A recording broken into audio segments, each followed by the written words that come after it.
Good morning, ladies and gentlemen, and can I have your attention, please?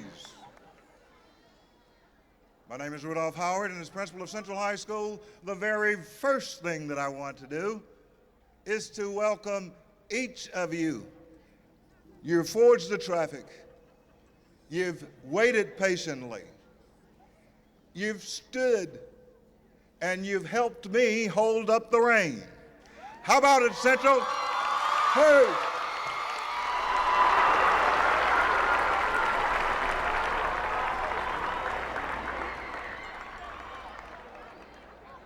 Among the many treasures for which Arkansas is noted, we find quaint expression, humor, and genuine honesty as being jewels upon which we dare not try to fix a value. You need not dig deep into folklore to find honest and uniquely Arkansas expressions. Y'all come. Y'all come is a genuine way that Arkansans say, you're invited. Set a spell. This is Arkansas's way of saying you are indeed welcome. Y'all come back now, you hear?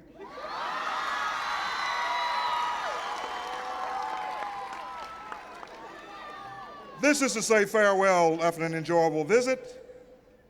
We wish you a safe trip back to your destinations, and we pray that you'll come again and again and again. But the expression used to describe the emotion, the climate, and the overall feeling that we would want that you should leave here with is, we're in high cotton today. This expression, of course, comes from Mr. John Q. Public, the honest, hardworking, committed citizens who go about their dues daily, spreading goodwill. We say to them, in your behalf, we're in high cotton. We're in high cotton indeed, when we have the honor to be in the company, first of all, of those 9 black, courageous young people who 40 years ago, through the first punch,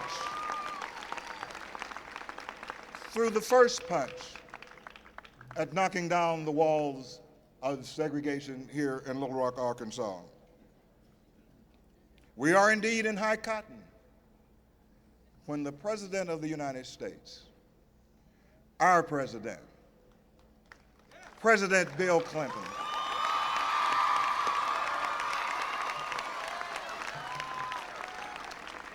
and the lovely Mrs. Clinton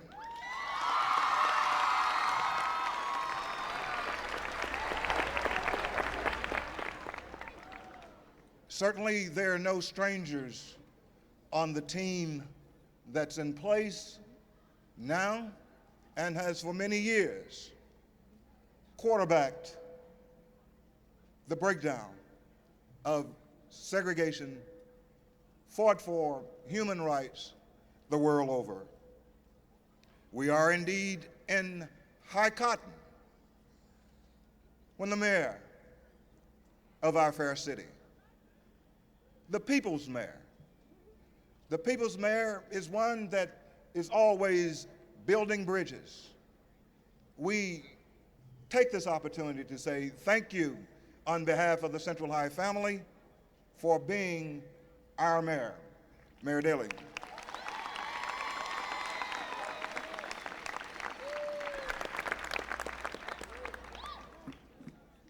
To all of our guests who grace our stage, and to all of the unsung heroes in the audience, heroes whose names may not be called here today, but whose deeds are duly recorded in our hearts. I bid you welcome And on behalf of the Little Rock School District, the Central High staff, administrators, and teachers, our parents, our business partners, and most of all, my darling Tigers.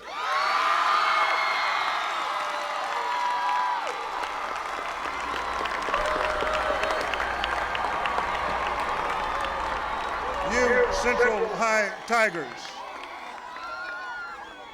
you Central High Tigers, enrich our lives daily as you continue to represent yourselves, your families, and your school so very well. We love you. To our guests, seated and in the audience, again, we say to you, welcome. We implore you to sit a spell and be warmed by the fire that you've ignited here at Central High School. Be confident that you've given us a vision, a picture in our minds of how the world can be. People of all races, all creeds, and all colors living in harmony. For we realize that although we may have different personal beliefs, we are first of all human. But more importantly, we are interdependent. And if any of us have erred in our beliefs, let us be admonished to forgive, and we will be forgiven. Give, and it will be given unto you. Ladies and gentlemen, welcome to Central High School, where forgiving and giving have worked in concert for the past 40 years in making Central High School one of the most beautiful schools in America. Welcome.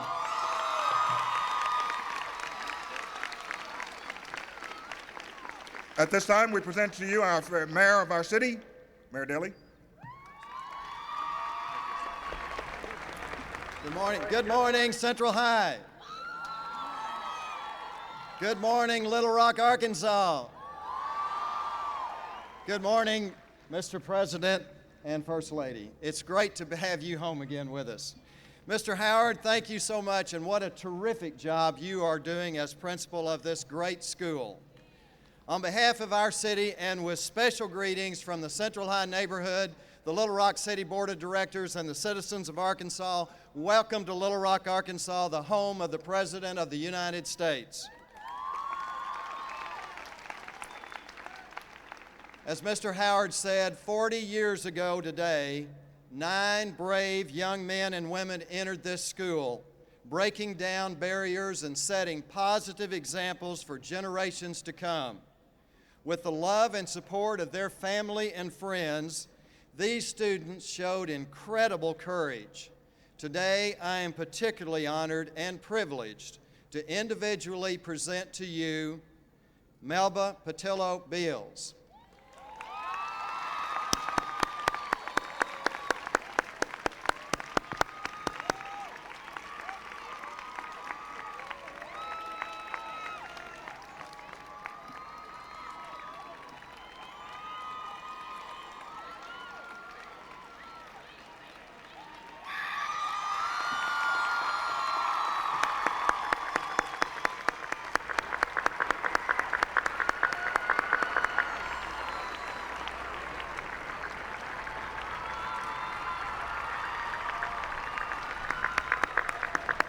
And ladies and gentlemen, to now present to you Elizabeth Eckford.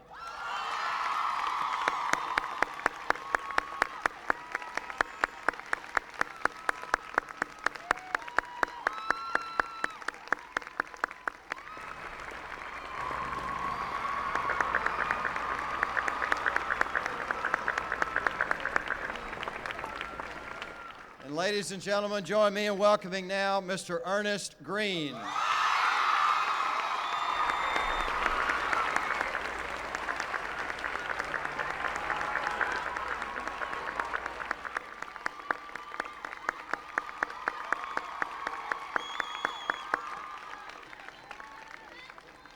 And now please welcome Gloria Ray Karlmark.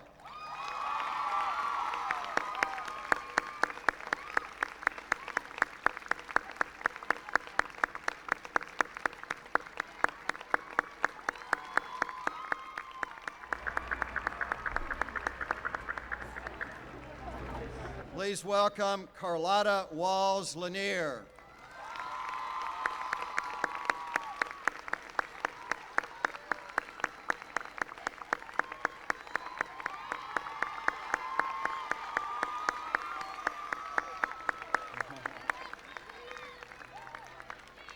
Welcome Terrence Roberts.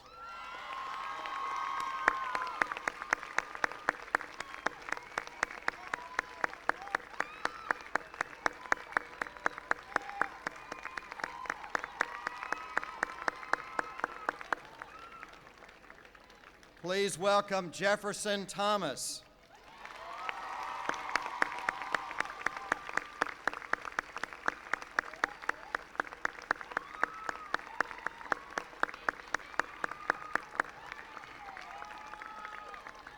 Please welcome Minnie Jean Brown Trickey.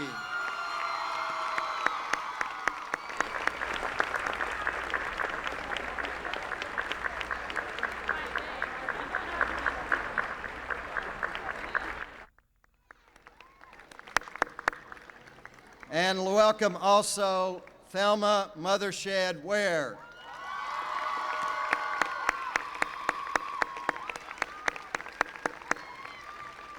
Ladies and gentlemen, the Little Rock Nine.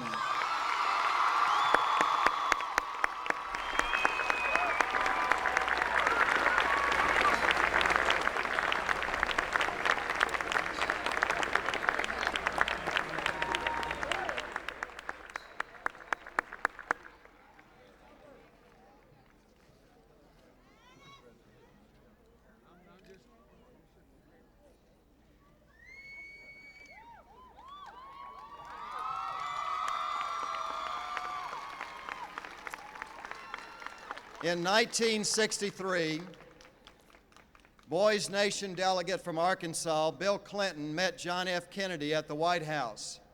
In 1997, Boys Nation delegate from Arkansas, Eugene Krupitsky, met Bill Clinton at the White House.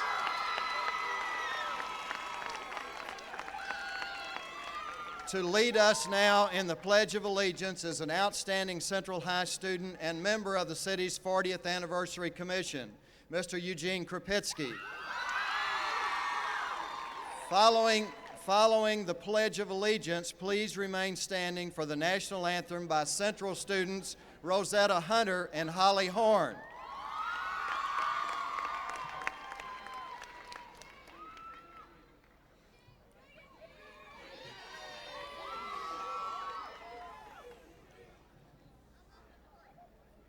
I pledge allegiance to the flag of the United States of America and to the republic for which it stands, one nation under God, indivisible, with liberty and justice for all.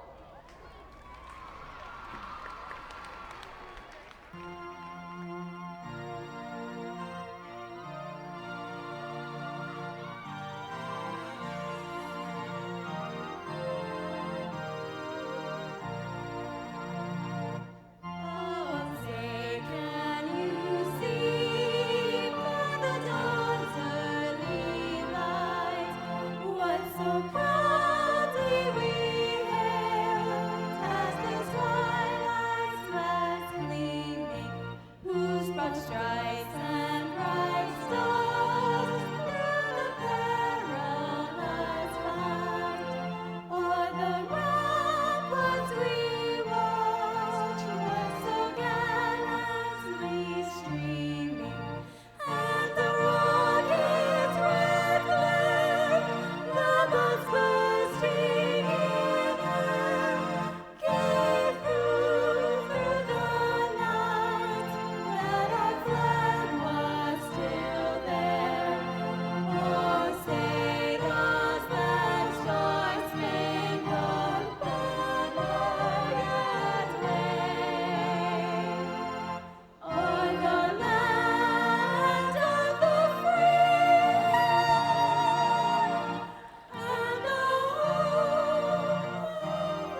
At this time, I'd like to acknowledge some very special guests who are here.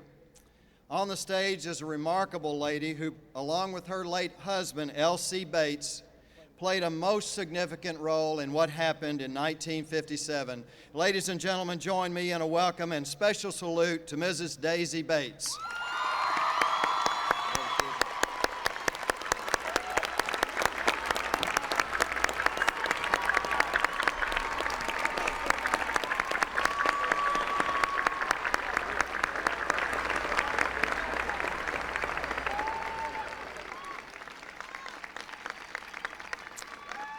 Thank you. And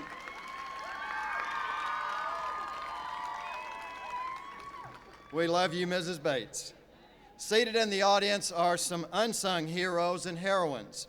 They are the family members of the Little Rock Nine. Would you please stand and be recognized?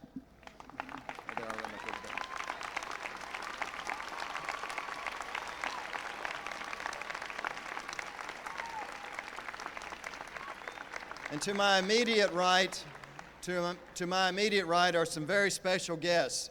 It's my pleasure to present to you the Attorney General of the United States, the Honorable Janet Reno.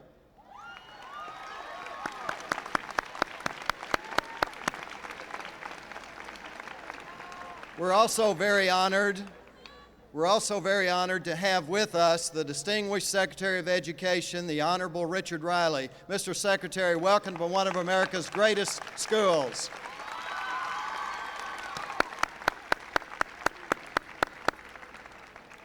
We're privileged also to have with us the Secretary of Labor, the Honorable Alexis Herman, and the Secretary of the Army, the Honorable Togo West.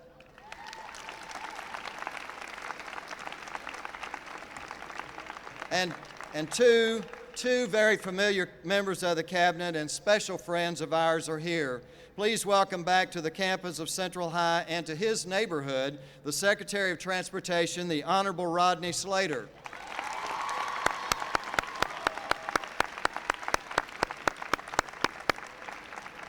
And join me as we welcome home the father of two Central High School graduates, the counselor to the President, the Honorable Mac McClarty.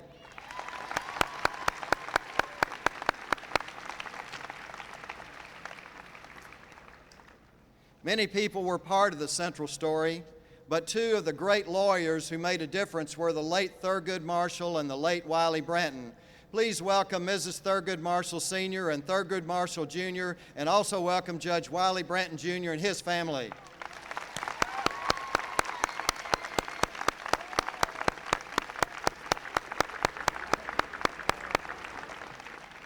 In addition, joining us are former and current members of the NAACP and the NAACP Legal Defense Fund from throughout our city, state, and nation. Thank you for being here and for your many contributions, both past and present. Some people on the platform are actually on the program and will be introduced lately, but I'd like to recognize some special individuals who are up here at this time. First of all, around Central High School, she's known as Sarah Huckabee's mother and as a dedicated school volunteer. Join me in welcoming the First Lady of Arkansas, Janet Huckabee.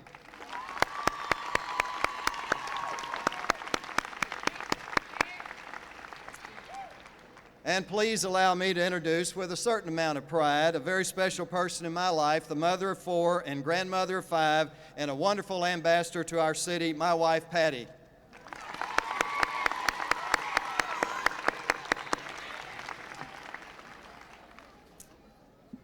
And there are two people that work tirelessly in support of this 40th anniversary.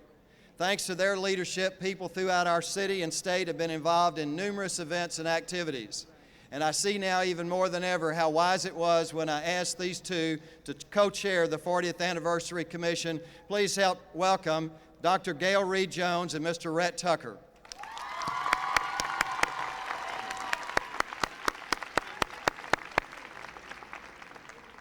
Today, we officially dedicate the Central High Visitor Center in the renovated mobile station right across the street. And I hope that each of you, if you've not had a chance to visit it, will take time to visit this center and view its very powerful exhibit. It's now, ladies and gentlemen, my great privilege to introduce to you a man who has been at the forefront of reconciliation and healing in our state. Unlike 40 years ago, this governor has been the voice of reason and fairness. Ladies and gentlemen, the governor of Arkansas, the Honorable Mike Huckabee.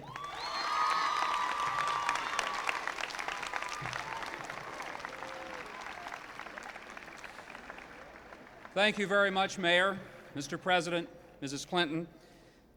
We welcome the world to Arkansas today because 40 years ago the world watched as a most unfortunate event happened on this very campus. 40 years ago, there was a lot of tension that filled the air in Little Rock, Arkansas, and on the campus of Central High School. And today we come back exactly 40 years later, and we recognize that there's still some tension. There were those who perhaps hoped that this event wouldn't take place because it only might open up old wounds. But we come today because it's important to have tension every now and then. After all, it is tension that builds our muscles and gives us strength.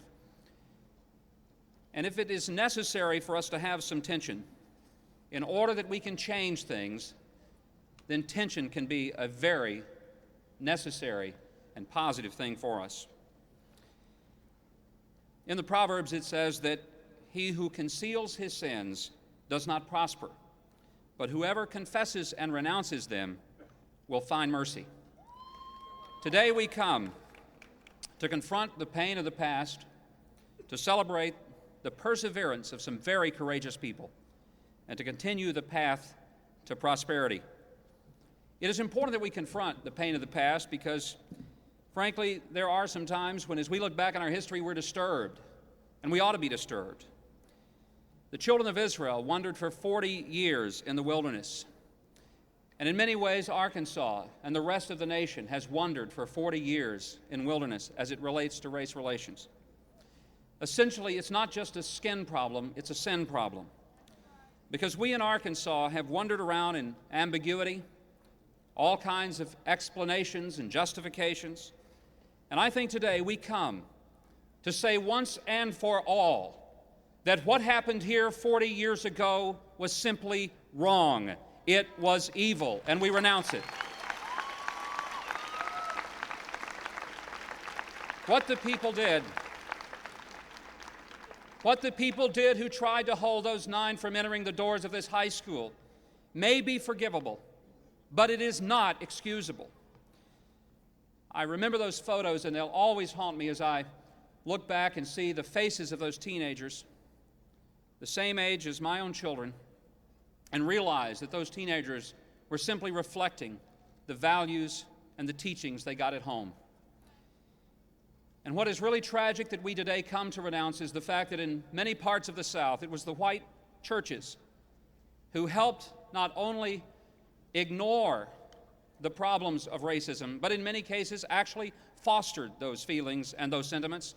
And today we call upon every church, every pulpit, every synagogue, every mosque in every part of Arkansas and the rest of the world to say never, never, never, never again will we be silent when people's rights are at stake.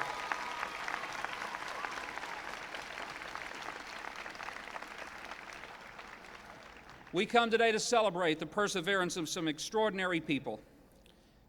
The 9 who have been introduced today had the courage to risk their very lives for an opportunity that the white students of Little Rock took for granted in 1957, and we celebrate them today. But I'm so glad that the mayor made mention of some heroes that we often forget, and that's the parents of the Little Rock 9. As a parent of a high school student here in this school, I will tell you that I often, as a parent, have anxiety about my daughter going to school or my son, and the reason is very simple. I'm wondering if they're going to get in trouble, make bad grades, and that happens. But I cannot even begin to imagine the anxiety on the part of the parents of the Little Rock 9, whose greatest fear was not that their son would come home having had an argument with a fellow student or a teacher, not the fear of coming home with an F, but the fear of never coming home because of a mob. That, my friends, is something that I can't even begin to comprehend. But these brave parents not only had to comprehend it, but they had to live with it. And they had to live with the deprivation economically and physically that they often faced, because many of their lives were forever changed by those who haunted them and taunted them through levels of racism that we read about, we see the photos of, but we will never forget, and we shouldn't. We come today also to continue the path to prosperity. I say the path because we haven't arrived, and let's be very honest and very clear and very certain about it. We've come a long way in 40 years, a long way. But we're not home yet. We're a long way from the time when we can say that all things are as they should be, but we can also say that all things aren't as they once were, and that should give us hope, and that should give us courage, and that should give us the commitment to continue on today.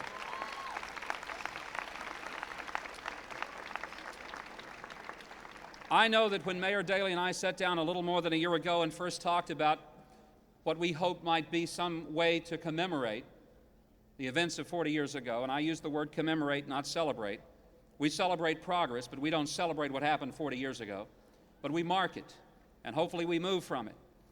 But when we sat down, we had a great anxiety and fear that we would end up with little more than simple ceremonies and testimonies of those of us who are politicians coming to congratulate ourselves for all the things that we had done. And I will tell you today that I believe that it is in the heart of every person on this platform, and I think I can say with genuine sincerity that none of us here would for one moment claim that we are the ones who have moved this generation in the 40 years so much as it is the courage of individual citizens like these parents, the Little Rock Nine, and those who came after them, and for those white students at Little Rock Central who understood that it was the right thing to do to welcome those classmates and to accept them and to receive them. And for every one of them who also had to put up with the jeers and with the insults, a heartfelt thanks. We celebrate the progress, but now we must navigate the future. Some have asked, how long are we going to deal with this central crisis situation? Are we going to have to relive it every few years? And I know that there were some who were made to be very uncomfortable about all of these activities because some felt that it would just resurrect feelings and anxieties. Well, let me tell you how long we will deal with it. Until justice is the same for every human being, whether he or she is black or white, we will deal with it. Until the same rules apply to get a bank loan for every person, regardless of who he or she is, we will deal with it. As long as there are whites who turn around and see a black person coming and bring fear into their hearts, we'll deal with it. And as long as there are blacks who look and see and have resentment toward a white person, we'll deal with it. We will deal with it until the dream of Dr. Martin Luther King lives in all of our hearts, and that is that we will judge people by the character of their hearts and not by the color of their skin.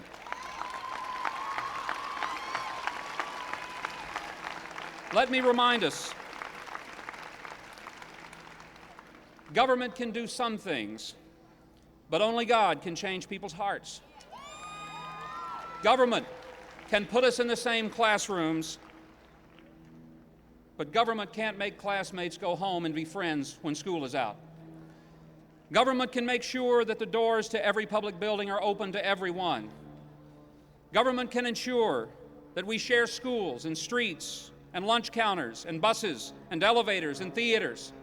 But let us never forget that only God can give us the power to love each other and respect each other and to share life, liberty, and the pursuit of happiness with every American, regardless of who he or she is.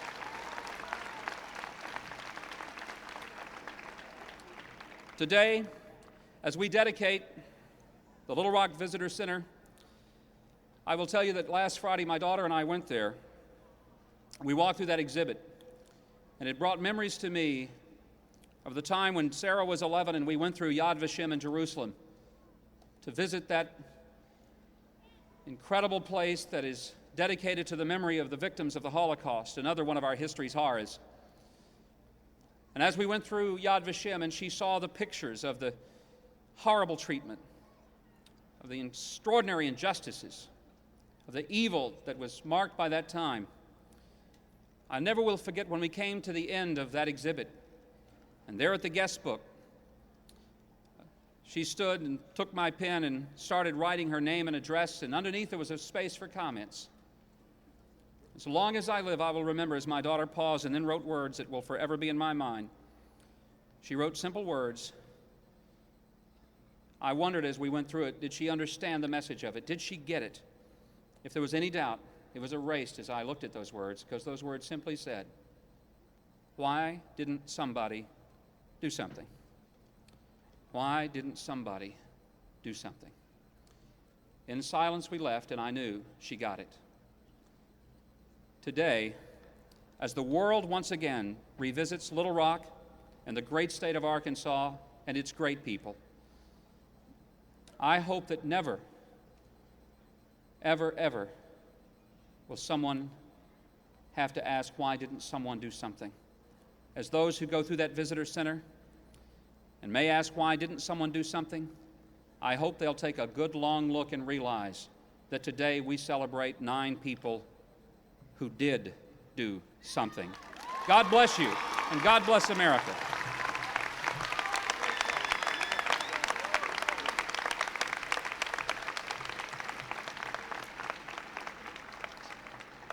Thank you so much, Governor.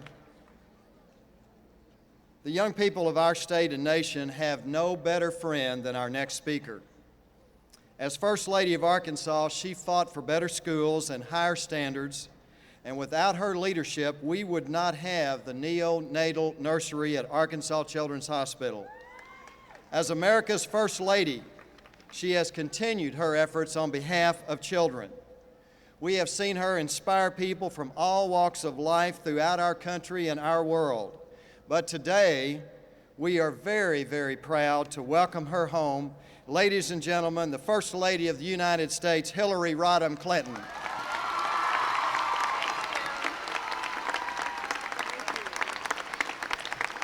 Thank you. Thank you very much. Thank you. Thank you. Thank you. I am so honored to be back at Central High, especially for this commemoration. Unlike the other speakers that you will hear from, and unlike the Little Rock Nine, I did not grow up in Arkansas. I saw what happened in Little Rock in 1957 from my suburb outside of Chicago, where I went to schools that were all white, where I lived only with white people. And as I sat in my living room and looked at the television set, I didn't know what to think. It not only was an issue for those who lived in Little Rock and in Arkansas, it was an issue for the United States. And it took me some years to realize that what happened here and the courage and perseverance of the Little Rock Nine was directly related to my own life. And I hope that every American who is reading about or watching this commemoration will understand that it is not about something that happened a long time ago. It is not just about Little Rock or even just about Arkansas. It is about what it means to be an American and what kind of people we intend to be, what we have learned from the past, the lessons we will bring into the present, and the steps we will take into the future to make good on the changes that have occurred here. We wish we had time to hear from each of the Little Rock Nine. Each has a story to tell.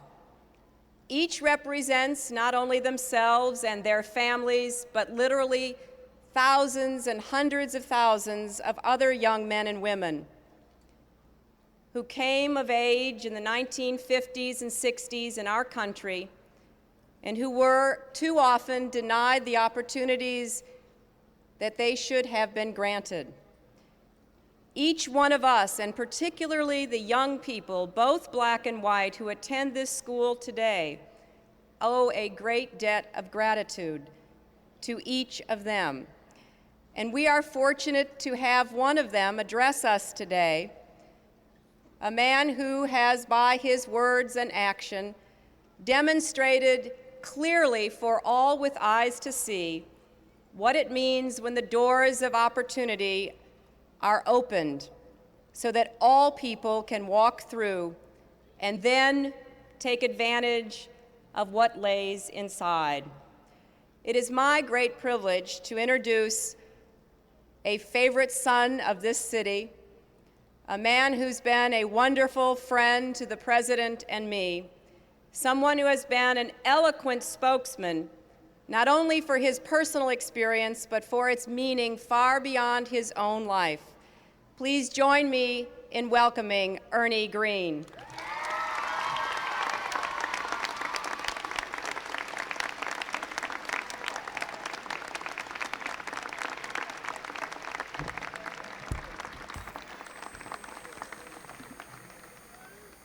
Madam First Lady, thank you very much for that kind introduction.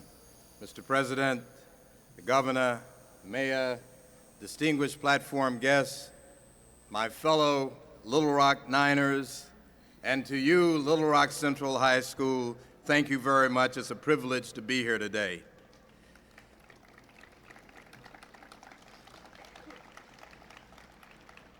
I feel especially grateful that the President of the United States would honor us with his presence today, and in so doing, remind the world of what happened here 40 years ago. With race relations being such a sensitive issue, it took great courage for him to establish a race initiative in America that would examine the status of race relations in America. There's an old adage in the African American community that could not be more appropriate for this gathering today. It begins, "But for the grace of God, all of us, black and white, old and young, Democrat and Republican, are all able to gather with our president today, united."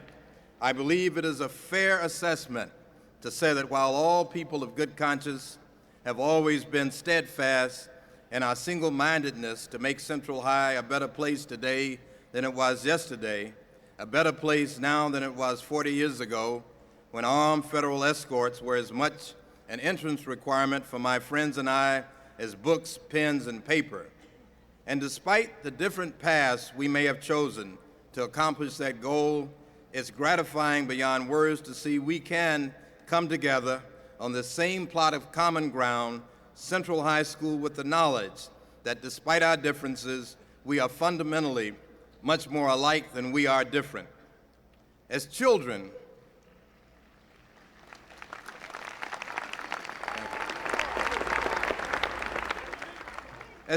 we have all enjoyed the unparalleled pleasure that is derived only by hearing the sound of the ringing of school bells announcing summer break. As teenagers, we have all surrendered to the unadulterated joy that just being young brings. And as adults, each of us has ridden from sunrise to work, from the time we could see to the time we couldn't, in the hope that we could make our children's lives better than our own. With so many core common experiences, there's only one real question. How then have we gotten to the place where we have grown so far apart? For generations, serious scholars and social scientists have dissected the chasm that exists between the races. Their general consensus is that the divide is so great in length, breadth, and scope that no one can offer any real or viable solutions to bridge that gap, or at least not anytime soon. I believe they are unequivocally wrong. 40 years ago, my parents and 8 of their neighbors in the Little Rock neighborhood that we're in believed that they were wrong. They were not recognized experts, nor were they scholars or sociologists. They were, however, visionaries. They saw the promise, the possibilities, and the unlimited potential of an America united, one nation under God, indivisible, with liberty and justice for all.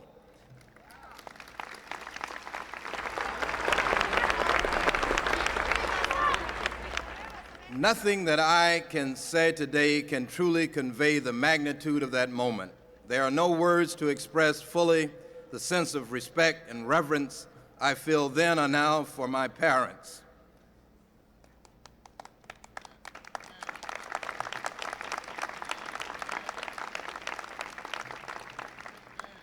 And the other parents too, because with clear conscience, they chose the path that would make a difference not only for my generation, but for generations to follow.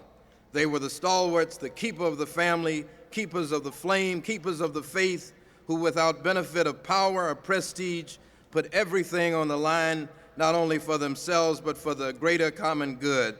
They may not have been scholars, but they demonstrated startling intellect. They were able to see the past, the moment.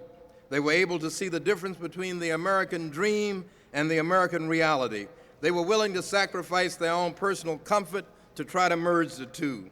Opportunities like that do not happen by chance or hapstance. They occur only by divine design.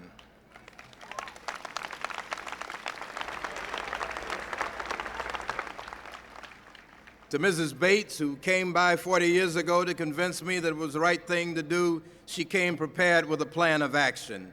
50 years ago, Jackie Robinson did not by hap chance appear on the baseball diamond. He came to the baseball field knowing that because of what he did on there, that life would change both for us and for him off and on the playing field in America. And although when Rosa Parks stepped on the bus that fateful morning, she did not know that her refusal to give up her seat would change the course of history. She too was prepared to say no more to a system that stripped her of her dignity and her humanity.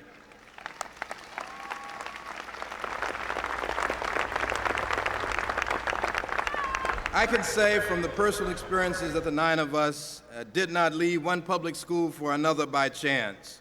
We came prepared as much as teenagers can be to the struggle, while we too believed, as our parents did, that you deal or you get dealt. We were also filled with the innocence of youth. Make no mistake, we worried about what lay ahead. We wondered what would happen when we tried to enroll in Central. I mean, we knew what was going on. These were dangerous times for black folks who had the courage to hope, to step outside the box, to dare not know their place. And even as young people, we knew that moving forward with such an effort would mean not just getting involved in the struggle, it meant that we were jumping straight into the eye of the storm. We knew it. So did everyone else. We wrestled mentally and emotionally with these cruelties that our tormentors could, and actually probably would, hurl in our direction. We learned early on that if we were going to make it through that school year, it was going to be but for the grace of God, because outside conditions were going to be at odds with our innermost beliefs. And even though we had been warned that we would face, and with the naivete of youth, we still hoped that maybe, just maybe, when we got to the front door, we would be met with openness instead of opposition. Unfortunately, that was not the case. The larger community immediately began assaulting our character, our bodies, in an attempt to suffocate our spirits, to drive us back from where we came. Incredulous, they actually spoke of that fear that somehow our very presence here would corrupt the academic environment, an assumption that today still mystifies me. I believe now, as I did then, they didn't really know us. If they had, they would not have known that our parents were honest and hardworking people, and when our parents spoke,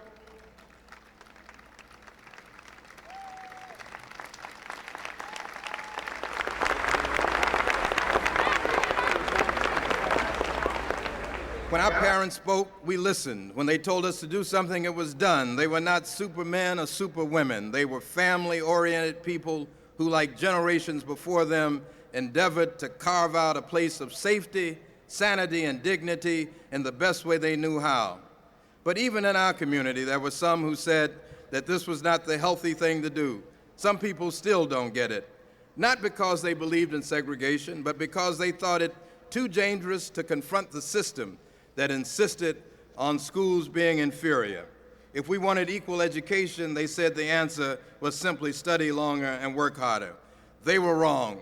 What we needed was the same thing to which all young people are entitled: a community that wanted to see us blossom, not bleed, a society that encouraged us to reach for our dreams and recognized us as whole persons. That was about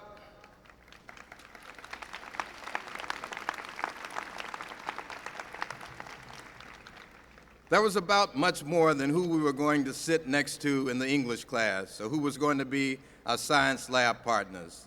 This was about our very survival. If we were going to extend beyond our immediate reach, if we were going to be afforded the same opportunities as other children to experience success as well as failures, if we were going to determine our own destiny, this was the time and the front on which we needed to make a stand, because regardless of the inequities, this was our home. And at home, we are obliged to adhere to one absolute responsibility: be of service. And to this day, it remains the duty and the charge of each of us. Dr. King told us that we could all be great because we could all be of service. When people who were enslaved, bound, and limited in their mobility can find it within themselves to stand erect and sing in the words of that old spiritual, I'm going to run on, see what the end is going to be. I'm going to run on, see what the end is going to be. We know that service must go on. As we celebrate the 200th birthday of Sojourner Truth, who spoke no more eloquent truth when she said, if my cup won't hold but a pint and yours holds a quart, won't you be mean not to let me have my little half measure full? We know it is up to us to ensure the service must go on. And Frederick Douglass reminded us of that absolute when he said, you may not get everything you pay for, but you will certainly pay for everything you get. Power concedes nothing without a struggle.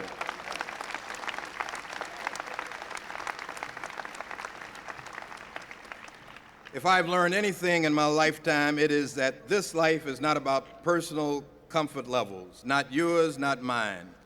I've had a chance to go around the world more than once.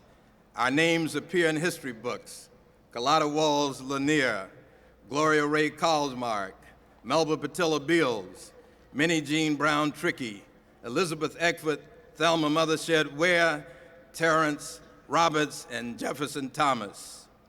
We've had feature films, books, documentaries done about us, but all of that pales against this recognition, and I want to tell you, we are eternally grateful for you.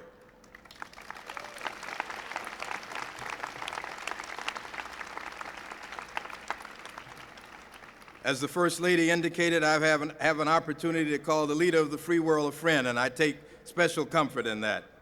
But I did not come here to suggest that these are the things that make you a success. The road we have chosen has been long and oftentimes lined with stones. Like most of you, sometimes, and the 9 of us have had our ups and our downs, and sometimes parallel to the ground. But despite some missteps along the way, we have tried to live honorably.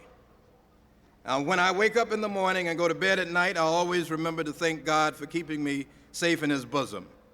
Being a light into my path, I thank him for his protection and his generosity. I thank him because he's shown me the truth, that though this journey has not been without pain and difficulty, it has been well worth it. If one young person out there has seen the story of the Little Rock Nine and can take from it a belief that he or she can open a door, succeed against the odds, dream the impossible dream, turn no into a yes, and navigate uncharted waters, then the Little Rock Nine become the Little Rock 10, the 1000, the 10,000, the 10 million.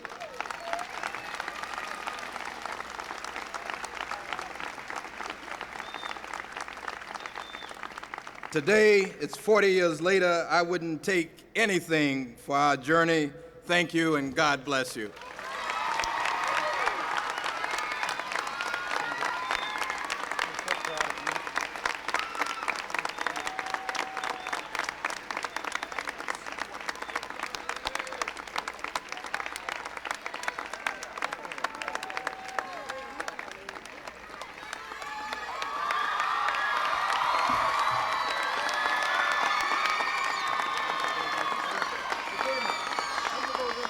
Yeah, you are.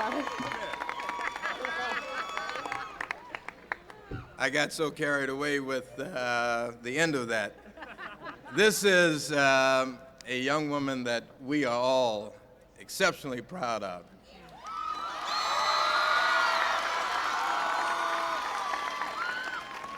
She has made such an impression on me that I know her grade point average to the 100th percent, right? But ladies and gentlemen, for some of you who don't know her, but most of you who do, the president of the student body of Little Rock Central High School, Fatima McKendry.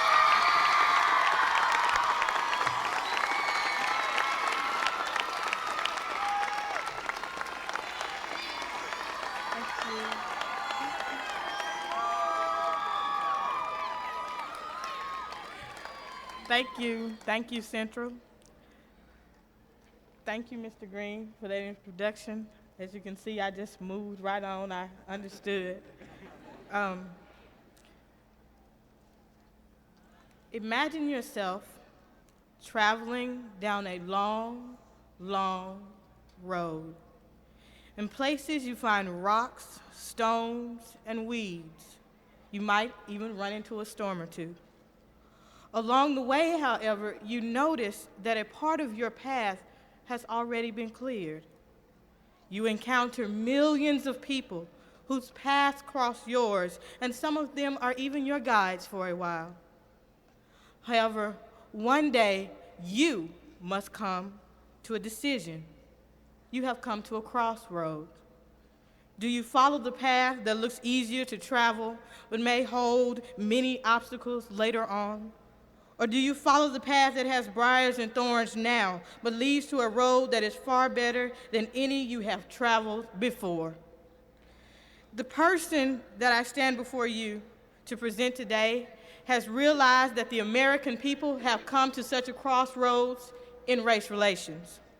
Are we to allow racism to eat away at the very fabric of our society, or are we going to finally face a problem that has plagued our society for millions of generations?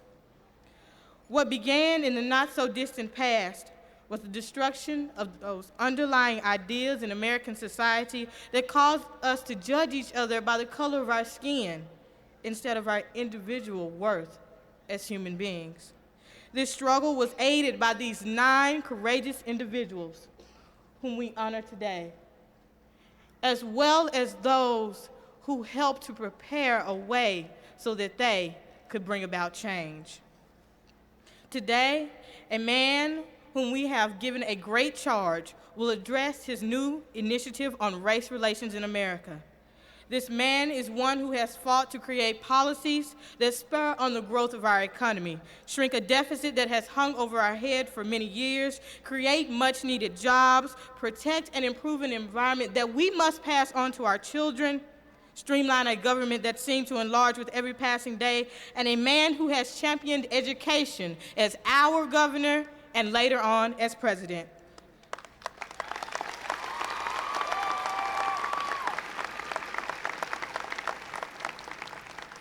This determined and impassioned leader is again stepping forward today to show the world that he is dedicated to preparing the American society for the 21st century, and he has come home to do so.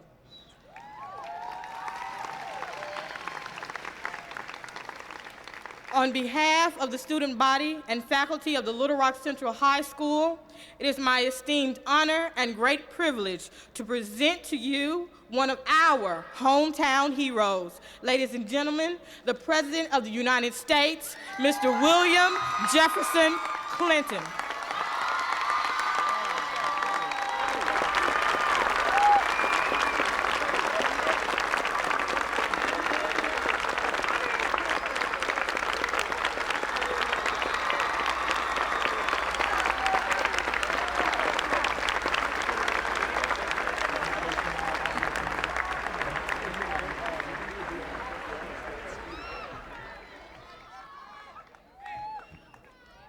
Give her another hand. She did a great job, didn't she?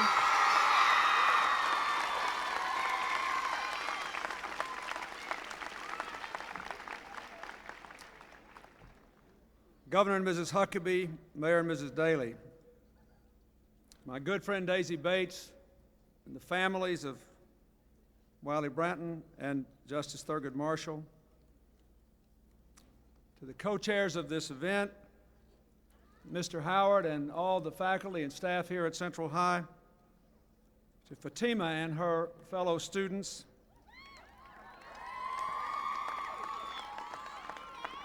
to all my fellow Americans, Hillary and I are glad to be home, especially on this day, and we thank you for your welcome. I would also be remiss if I did not say one other word, just as a citizen. You know, we just sent our daughter off to college, and for 8.5 years, she got a very good education in the Little Rock School District, and I want to thank you all for that.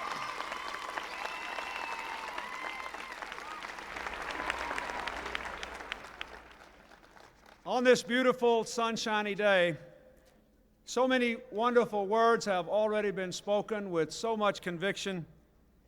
I am reluctant to add to them. But I must ask you to remember once more and to ask yourselves, what does what happened here 40 years ago mean today? What does it tell us, most importantly, about our children's tomorrows? 40 years ago, a single image first seared the heart and stirred the conscience of our nation. So powerful, most of us who saw it then recall it still. A 15-year-old girl wearing a crisp black and white dress, carrying only a notebook, surrounded by large crowds of boys and girls, men and women, soldiers and police officers. Her head held high, her eyes fixed straight ahead. And she is utterly alone. On September 4th, 1957, Elizabeth Eckford walked to this door for her first day of school, utterly alone. She was turned away by people who were afraid of change, instructed by ignorance, hating what they simply could not understand. And America saw her, haunted and taunted for the simple color of her skin, and in the image we caught a very disturbing glimpse of ourselves. We saw not one nation under God, individual, with liberty and justice for all, but two Americas, divided and unequal. What happened here changed the course of our country forever. Like Independence Hall, where we first embraced the idea that God created us all equal. Like Gettysburg, where Americans fought and died over whether we would remain one nation, moving closer to the true meaning of equality. Like them, Little Rock is historic ground. For surely it was here at Central High that we took another giant step closer to the idea of America. Elizabeth Eckford, along with her 8 schoolmates, were turned away on September 4th, but the Little Rock Nine did not turn back. 40 years ago today, they climbed these steps, passed through this door, and moved our nation, and for that we must all thank them.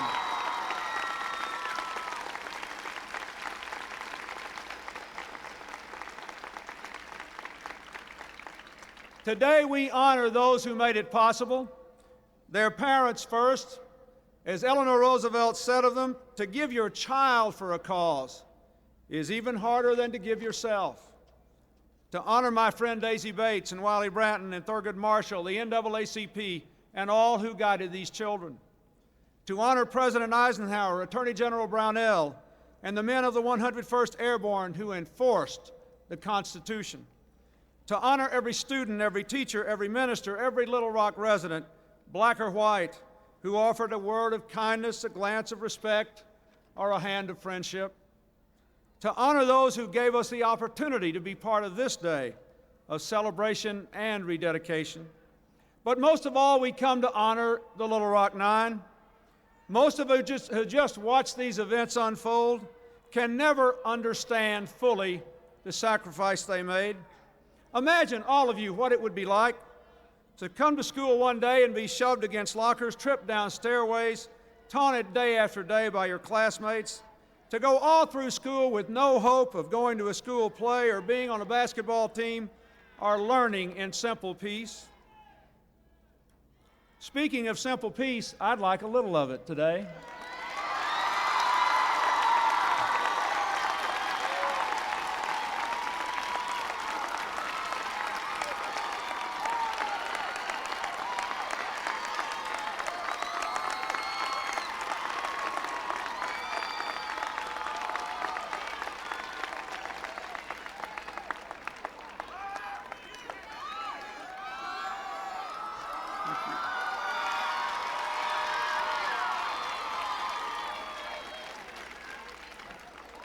I want all the children here to look at these people.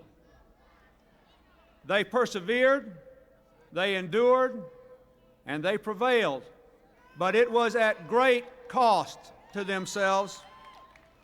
As Melba said years later in her wonderful memoir, Warriors Don't Cry, my friends and I paid for the integration of Little Rock Central High with our innocence. Folks, in 1957, I was 11 years old, living 50 miles away in Hot Springs, when the eyes of the world were fixed here. Like almost all Southerners then, I never attended school with a person of another race until I went to college. But as a young boy in my grandfather's small grocery store, I learned lessons that nobody bothered to teach me in my segregated school. My grandfather had a sixth grade education from a tiny rural school. He never made a bit of money, but in that store and the way he treated his customers and encouraged me to play with their children, I learned America's most profound lessons. We really are all equal.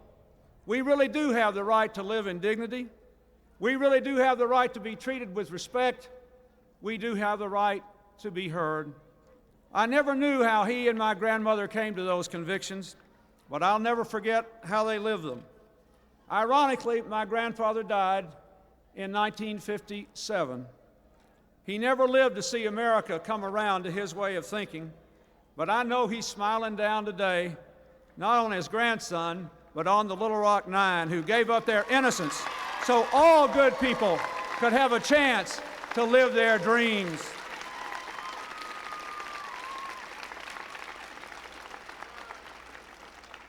But let me tell you something else that was true about that time. Before Little Rock, for me and other white children, the struggles of black people, whether we were sympathetic or hostile to them, were mostly background music in our normal, self-absorbed lives. We were all, like you, more concerned about our friends and our lives day in and day out. But then we saw what was happening in our own backyard, and we all had to deal with it. Where did we stand? What did we believe? How did we want to live?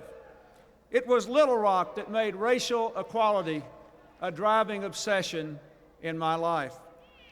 Years later, time and chance made Ernie Green my friend.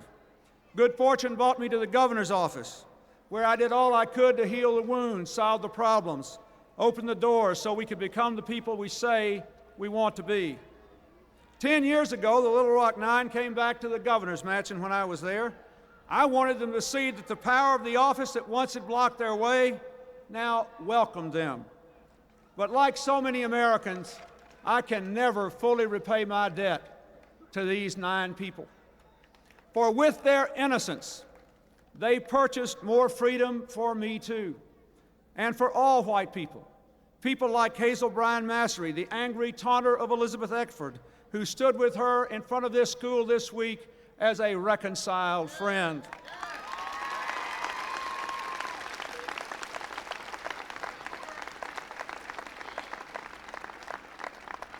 And with the gift of their innocence, they taught us that all too often, what ought to be can never be for free. 40 years later, what do you young people in this audience believe we have learned? Well, 40 years later, we know that we all benefit, all of us, when we learn together, work together, and come together. That is, after all, what it means to be an American. 40 years later, we know, notwithstanding some cynics, that all our children can learn, and this school proves it.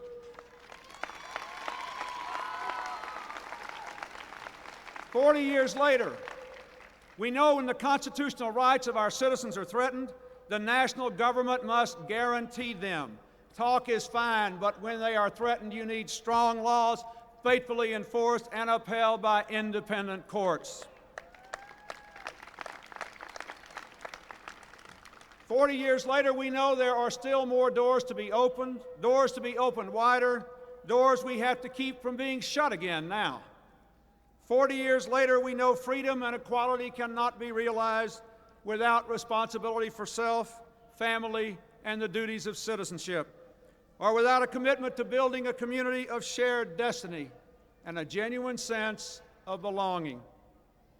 40 years later, we know the question of race is more complex and more important than ever, embracing no longer just blacks and whites or blacks and whites and Hispanics and Native Americans, but now people from all parts of the earth coming here to redeem the promise of America.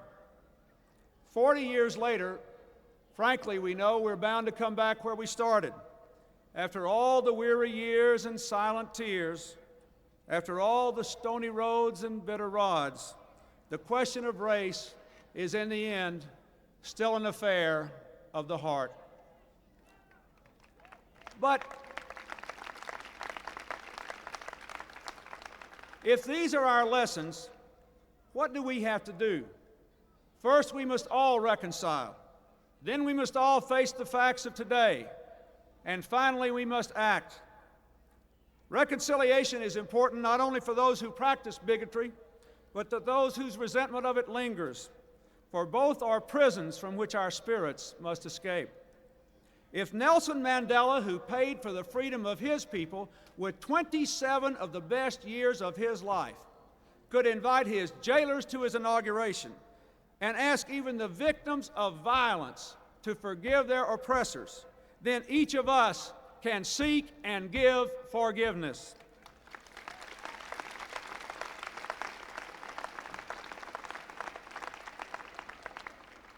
And what are the facts? It is a fact, my fellow Americans, that there are still too many places where opportunity for education and work are not equal, where disintegration of family and neighborhood make it more difficult.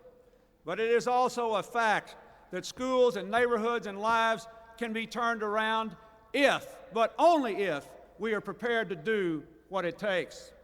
It is a fact that there are still too many places where our children die or give up before they bloom, where they are trapped in a web of crime and violence and drugs. But we know this too can be changed, but only if we are prepared to do what it takes. Today, children of every race walk through the same door, but then they often walk down different halls. Not only in this school, but across America, they sit in different classrooms, they eat at different tables, they even sit in different parts of the bleachers at the football game. Far too many communities are all white, all black, all Latino, all Asian. Indeed, too many Americans of all races have actually begun to give up on the idea of integration and the search for common ground. For the first time since the 1950s, our schools in America are resegregating. The rollback of affirmative action is slamming shut the doors of higher education on a new generation, while those who oppose it have not yet put forward any other alternative.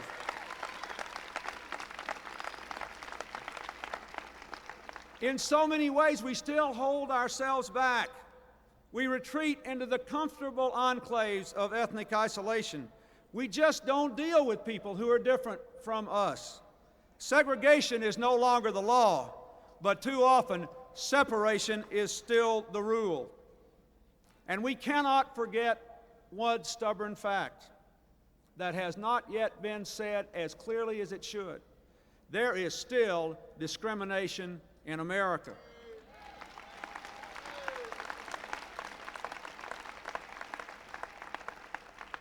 There are still people who can't get over it, who can't let it go, who can't go through the day unless they have somebody else to look down on.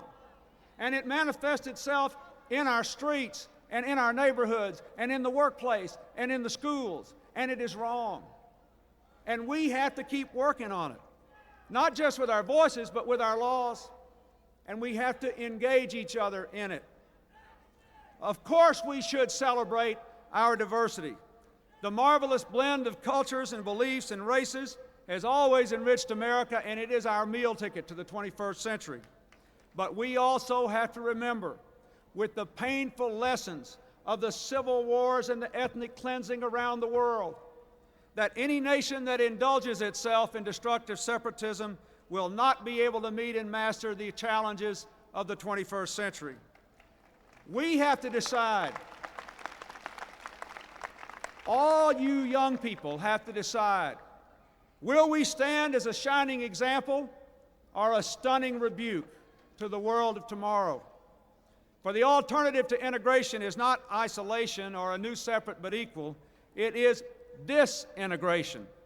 Only the American idea is strong enough to hold us together. We believe, whether our ancestors came here in slave ships or on the Mayflower, whether they came through the portals of Ellis Island or on a plane to San Francisco, whether they have been here for thousands of years, we believe that every individual possesses the spark of possibility, born with an equal right to strive and work and rise as far as they can go, and born with an equal responsibility to act in a way that obeys the law, reflects our values, and passes them on to their children. We are white and black, Asian and Hispanic, Christian and Jew and Muslim, Italian and Vietnamese and Polish Americans, and goodness knows how many more today. But above all, we are still Americans. Martin Luther King said, "We are woven into a seamless garment of destiny. We must be one America." The Little Rock Nine taught us that. We cannot have one America for free. Not 40 years ago, not today. We have to act. All of us have to act. Each of us has to do something. Especially our young people must seek out people who are different from themselves and speak freely and frankly to discover they share the same dreams. All of us should embrace the vision of a colorblind society, but recognize the fact that we are not there yet, and we cannot slam shut the doors of educational and economic opportunity. All of us should embrace ethnic pride, and we should revere religious conviction, but we must reject separation and isolation. All of us should value and practice personal responsibility for ourselves and our families, and all Americans, especially our young people, should give something back to their community through citizen service. All Americans of all races must insist on both equal opportunity and excellence in education. That is even more important today than it was for these 9 people, and look how far they took themselves with their education.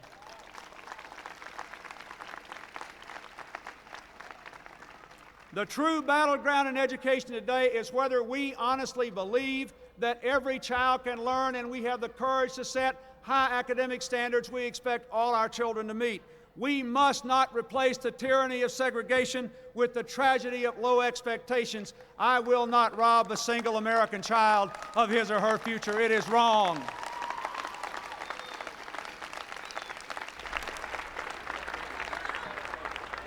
My fellow Americans, we must be concerned not so much with the sins of our parents as with the success of our children, how they will live and live together in years to come.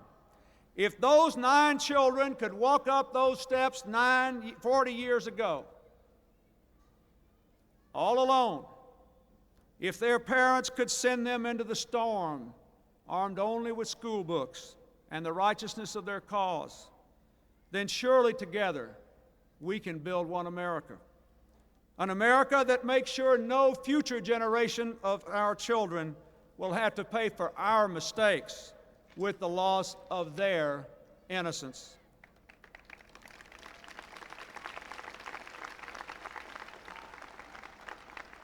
At this schoolhouse door today, let us rejoice in the long way we have come these 40 years. Let us resolve to stand on the shoulders of the Little Rock Nine and press on with confidence in the hard and noble work ahead. Let us lift every voice and sing till earth and heaven ring. One America today, one America tomorrow, one America forever. God bless the Little Rock Nine, and God bless the United States of America. Thank you.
We thank you so very much.